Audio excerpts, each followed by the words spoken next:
और बिहार में भरत तिवारी के एनकाउंटर पर बवाल मचा हुआ है और आज बिहार पुलिस ने एक बहुत बड़े अधिकारी ने कहा कि पुलिस केस को हैंडल नहीं कर पाई। शाहपुर पुलिस की ओर से बड़ी चूक हुई और लापरवाही के आरोप में एसएचओ राजेश कुमार मालाकर, एक सब इंस्पेक्टर और 2 कांस्टेबल को सस्पेंड कर दिया गया है। बिहार की जनता ये पूछ रही है कि यूपी में पुलिस कैसे ताबड़तोड़ एनकाउंटर हैंडल कर लेती है। आज तो यूपी पुलिस ने बिहार के बहुत बड़े बदमाश को सहारनपुर में हैंडल कर लिया।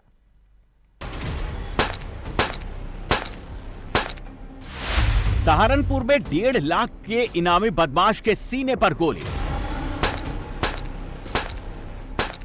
प्रयागराज में रेप के आरोपी मुशर्रफ के दोनों पैर में गोली।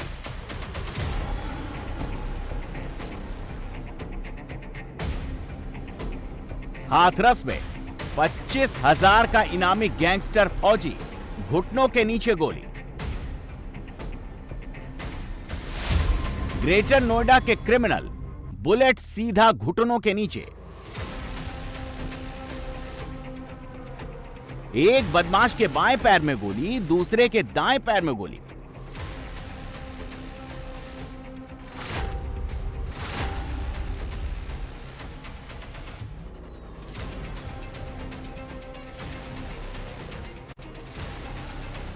यूपी में पुलिस ताबड़तोड़ गोलियां चला रही है।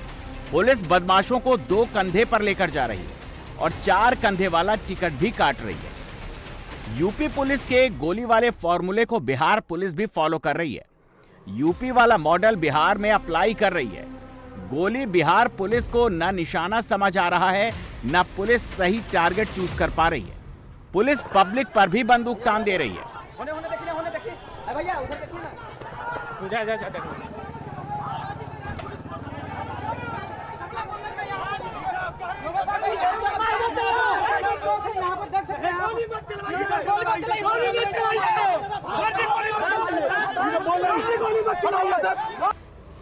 लेकिन बिहार पुलिस ने भरत तिवारी के केस में लापरवाही बरती। पुलिस का दावा है कि गोली आत्मरक्षा में चलाई गई, लेकिन पुलिस ये भी मान रही है कि भरत तिवारी के केस को हैंडल करने में पुलिस से गलती हो गई। लापरवाही जो है इस परिप्रेक्ष्य में सामने आई है कि जब पहली बार वो 16 तारीख को हमारे पदाधिकारी वहाँ गए थे, तो उसमें जो अभियुक्त था उसको उन्होंने ठीक से हैंडल नहीं किया, टाइमली उसको नियंत्रण में नहीं ला सके और उसका वीडियो वगैरह वायरल हुआ। इस आरोप में एक एसएचओ, 2 सब इंस्पेक्टर, 1 एएसआई और 1 कांस्टेबल जो थाना से गए थे, उनको सस्पेंड किया गया। भरत तिवारी आदतन अपराधी नहीं था। पुलिस खुद मान रही है कि उसकी मानसिक स्थिति ठीक नहीं थी। ऐसे में पुलिस को भरत तिवारी को अलग तरीके से हैंडल करना था, लेकिन बिहार पुलिस फेल हो गई। नतीजा ये कि अब बात सुप्रीम कोर्ट तक पहुंच गई है। सीबीआई जांच की मांग की जा रही है। बिहार पुलिस न तो भरत तिवारी के केस को ठीक से हैंडल कर पाई, न ही निशाना सही जगह लगा पाई। भरत तिवारी को काबू करने में पुलिस को 3 दिन लग गए। बावजूद इसके पुलिस ठीक से सिचुएशन को हैंडल नहीं कर पाई, ना ही भरत तिवारी को। दावा किया जा रहा है कि पुलिस ने भरत तिवारी को कम से कम 4 से 5 गोलियां मारी हैं। भरत के एक पैर में 3 गोली लगी हुई है, जिसमें 2 गोली घुटने के नीचे, 1 घुटने के ऊपर लगी है। 1 गोली एब्डोमेन के नीचे के हिस्से में लगी थी, जबकि दूसरे पैर में 1 गोली घुटने के नीचे लगी। पेट या छाती जैसे ऊपरी अंगों में कोई गोली नहीं लगी थी। मौत का मुख्य कारण अधिक मात्रा में खून का बहना था। सर, कितने गोली लगी थी उसमें गोली 4-5 गोली के आसपास लगी है उसको, लेकिन दोनों पैर में ही लगी है। दोनों मतलब सारी गोली पैर में ही लगी है। आया था जिसको पैर में और एब्डोमेन के नीचे वाले हिस्से में गोली लगा हुआ था। बिहार पुलिस एनकाउंटर के बाद बैकफुट पर नजर आ रही है। बिहार पुलिस एनकाउंटर हैंडल नहीं कर पा रही है, लेकिन सीएम सम्राट एक्शन मोड में है।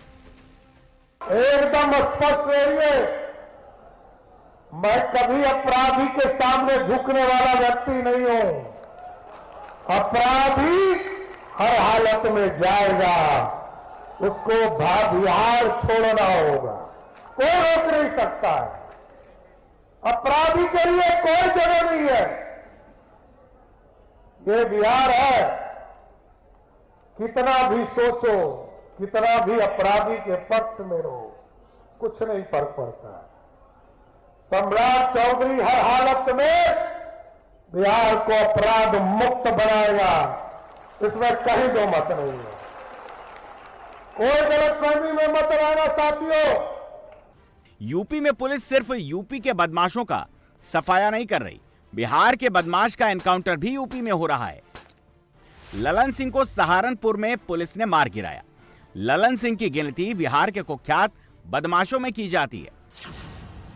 ललन सिंह 1.25 लाख का इनामी था।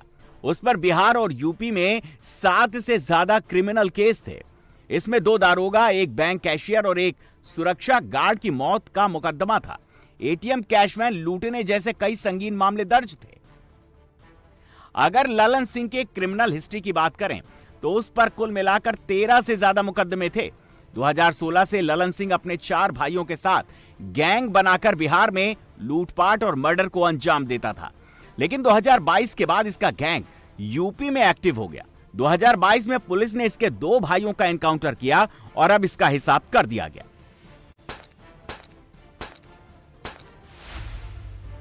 यूपी में पुलिस किसी भी बदमाश का फुल एनकाउंटर तब करती है जब पुलिस के पास एनकाउंटर ही लास्ट ऑप्शन बचता है, या जब बदमाश पुलिस पर लगातार फायरिंग करता है।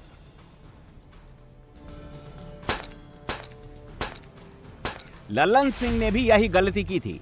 ललन सिंह ने देसी कार्बाइन और पिस्टल से पुलिस पर फायरिंग की थी। पुलिस पर ताबड़तोड़ गोलियां दागी थी और वो बाइक से फरार होने की कोशिश कर रहा था। क्राइम स्पॉट पर जितने भी जगह मार्किंग हुई है, हर जगह आपको बुलेट्स के कवर मिले हैं। अब आप खुद अंदाजा लगा सकते हैं ललन सिंह का फुल एनकाउंटर क्यों हुआ, और एनकाउंटर के बाद पुलिस मामले की फॉरेंसिक जांच भी करवा रही है। ललन सिंह नाम का 1.25 लाख रुपए का इनामी अपराधी मारा गया है। यह एक दुर्दांत अपराधी था जिसके ऊपर जनपद वाराणसी से 1 लाख रुपए का और जनपद चंदौली से 25,000 रुपए का इनाम था।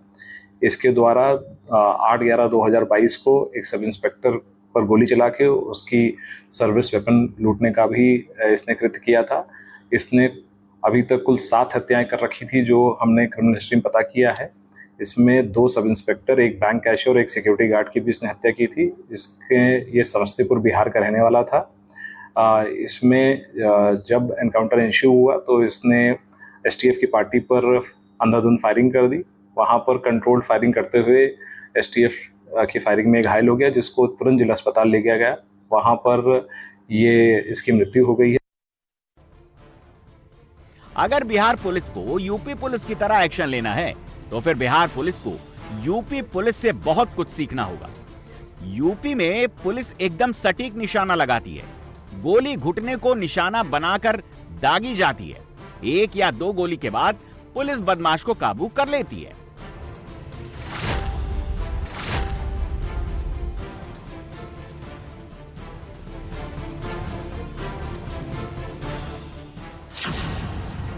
अगर पुलिस मैनुअल की बात करें तो भीड़ या अपराधी को नियंत्रित करने के लिए गोली चलाना अनिवार्य हो जाए तो हमेशा शरीर के निचले हिस्से मतलब घुटने पर या उससे नीचे निशाना लगाने का निर्देश होता है ताकि जान का नुकसान ना हो। यूपी में योगी को पुलिस से फ्री हैंड है और यूपी पुलिस बिहार के बदमाशों को भी हैंडल कर रही है और यूपी के बदमाशों की भी फाइल क्लोज कर रही है।